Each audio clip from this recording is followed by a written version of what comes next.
Hello मेरे प्यारे प्यारे दोस्त, मेरे प्यारे प्यारे विद्यार्थी, है ना। अब मैं तुम्हारे लिए जो है अगला थ्योरम लेके आया हूँ। पिछला वीडियो में 16 प्रोपोजिशन कर चुके, ये 17वां है ना। ये भी ट्रायंगल के संबंध में ही है। ये ग्रीन कलर का जो फोटो बना हुआ है ये तुम्हारा गिया हुआ चीज है, पहले से गिवन है। तो गिवन है तुम्हारा ट्रायंगल, तो तुमको पता है कि हर ट्रायंगल में 6 एलिमेंट होता है।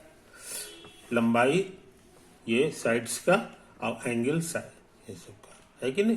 तो एंगल्स को अक्सर लोग ए से रिप्रेजेंट करते हैं, ज्यादातर लोग ऐसे लिखते हैं। कहो कि ये तो नाम खर्चा हो गया है, ये पॉइंट को रिप्रेजेंट कर रहा है।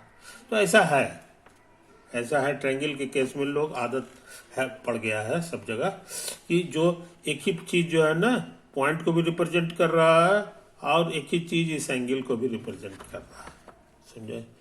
ऐसा रिवाज है पूरी दुनिया में, तो हम लोग भी उस रिवाज को मानेंगे।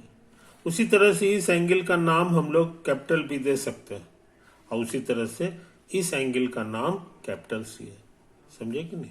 ये चीज कभी कंफ्यूजन नहीं होता है, इसलिए ये रिवाज चला हुआ है। ऐसा नहीं है कि इससे कहीं पे कंफ्यूजन पैदा हो जाता है। अच्छा, हमको क्या प्रूफ करना है इस प्रोपोजिशन में से समझ लो, समझे। ये 3 गो में से कोई 2 ठो ले लो। तो हम ले लिए हैं बी और सी को। कहता है दोनों को जोड़ो, है ना। ये हमेशा 2 राइट एंगल से छोटा होगा, नहीं समझे ये चीज। कहता है कोई 2 ठो ले लो, दोनों को ऐड कर दो, ऐड कर दोगे तो वो 2 राइट एंगल से हमेशा स्मॉलर होता है। कहने के माने बी को हम लोग लिख सकते हैं फैला के एंगल ए बी सी, है ना, पुरानी भाषा में। और उसी तरह से एंगल सी को लिख सकते हैं angle B C A is less than. ये हमको प्रूफ करना है, याद रखो, दिमाग लगावे, दिमाग लगावे। तो कोशिश कर रहे हैं, इसी फोटो को दोबारा उतार दिए, अब प्रूफ करने जा रहे हैं। देखो समझे, इसमें ज्यादा कंस्ट्रक्शन नहीं कर रहे हैं, इसमें ज्यादा कंस्ट्रक्शन नहीं कर रहे हैं, सिर्फ जो है इसको लंबा कर रहे हैं। तो लंबा तो हम कर ही सकते हैं स्केल से, इसी को पोस्टुलेट डू कहते थे, एक्सटेंड करने को। तो इसको एक्सटेंड कर दिए, काफी डी तक कर दिए मान लो, ठीक। अच्छा, अब जो है एक्सटेंड करने से क्या हो गया कि यहाँ पे 2 ठो एंगल बन गया। एक ठो अंदर वाला जो कि जिसका नाम हम कैपिटल सी दे चुके हैं, और एक नया एंगल बना है ना, जिसको कैपिटल डी नाम दे दो, चाहे कुछ भी नाम दे दो। हमने कैपिटल डी नाम दे दिया है कि नहीं। अच्छा, और अब देखो सिर्फ इस पे दिमाग लगाओ, इस पे दिमाग लगाओ, ये एक लाइन में है और ऐसे करके तिरछा कोई लकीर खींचा हुआ है। तो तुम्हारा जो है ना यहाँ पर एक बहुत इंपॉर्टेंट चीज था,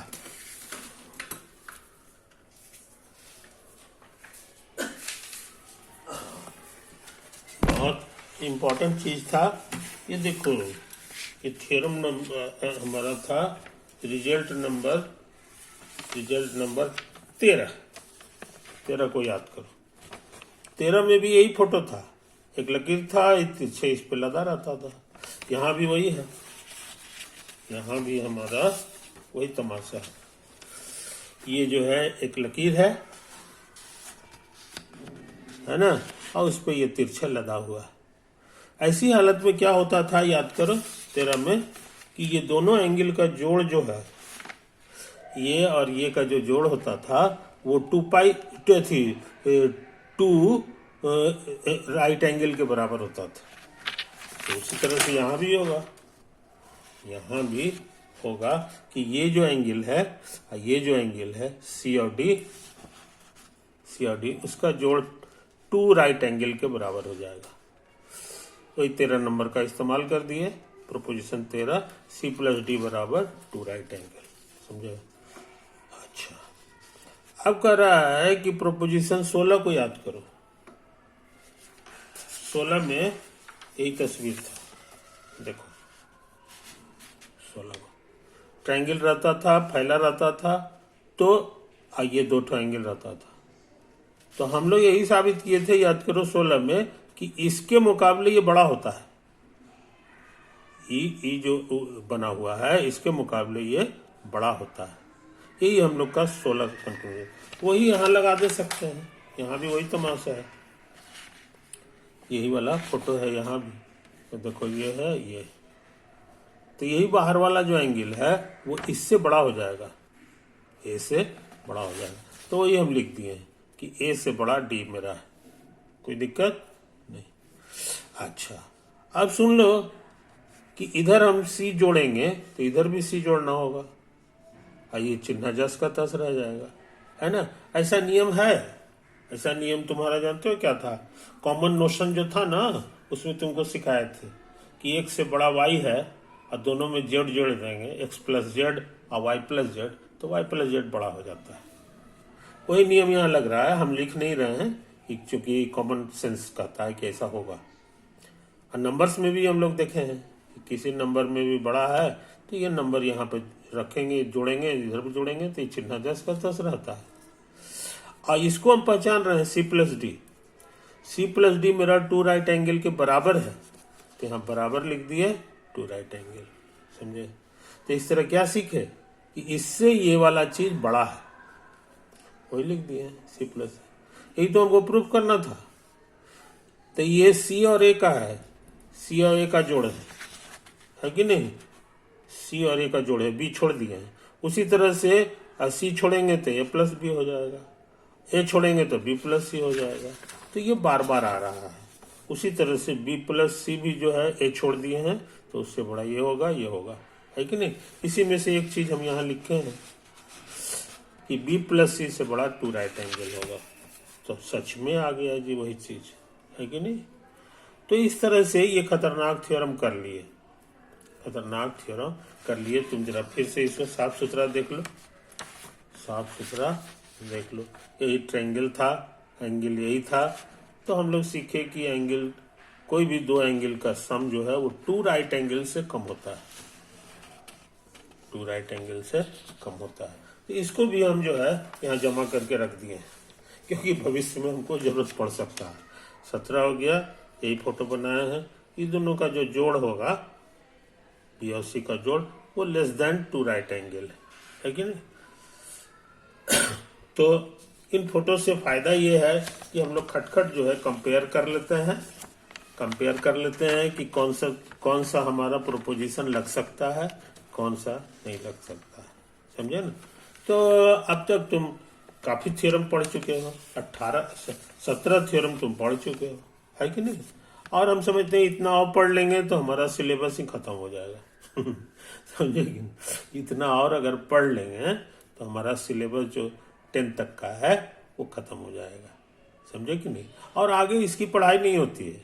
इसी तरह हम भविष्यवाणी बता रहे हैं कि बस इतना ही थ्योरम अगर प्रोपोजिशन हम लोग याद रखते हैं तो पूरा जिंदगी जो है हमारा जो है किसी की जरूरत नहीं पड़ेगी, है कि नहीं। तो ये चीज को समझ लो। ये देख रहे हो कि सारे प्रोपोजिशन एक दूसरे पे आश्रित है कि नहीं। जब तक पीछे वाला नहीं जानोगे अगला वाला उसका इस्तेमाल नहीं कर सकते हो अगला के प्रूफ में, समझे कि नहीं। तो इस बात को समझ लो, इस बात को समझ लेना चाहिए। दूसरी बात देख रहे हो कि अब तुम्हारे पास जो कंपास है, सच पूछो तो तुमको अभी न पोस्टुलेट की जरूरत पड़ रही है न कॉमन नोशन की जरूरत पड़ रही है, समझे कि नहीं। पोस्टुलेट के लिए तुम्हारे पास 2 इंस्ट्रूमेंट है, वो एक है स्केल और दूसरा है तुम्हारा कंपास। उसका इस्तेमाल जब तक करते रहोगे पोस्टुलेट कभी नहीं धोखा देगा तुमको, सारा पोस्टुलेट लगते रहता है कि नहीं। इसलिए पोस्टुलेट की चिंता नहीं करनी है, कॉमन नोशन की चिंता तो करनी ही नहीं है क्योंकि वो तो फोटो से नजर आता है। असली जो चिंता करनी है वो ये प्रोपोजिशंस है। ये प्रोपोजिशंस जो है तुम्हारा जो प्रूफ हो रहा है, काफी मेहनत कर करके हम लोग प्रूफ कर पा रहे हैं एक एक प्रोपोजिशन। ऐसा नहीं है कि ये जो है चटनी है, ये चटनी नहीं है, जब करने बैठोगे तो हालत खराब हो जाएगा, है कि नहीं। लेकिन तुमको सिखा दिए हैं कि जैसे जैसे हम सोचते हैं वैसे वैसे करोगे तो काफी प्रोपोजिशन तुम खुद ही प्रूव कर ले सकते हो, समझे कि नहीं। ऐसा प्रैक्टिस करके तुम इसको उस्ताद हो जा सकते हो। तो मेन चीज है कि कुछ चीज दिया रहता है इसमें, अब कुछ चीज प्रूव करना रहता है।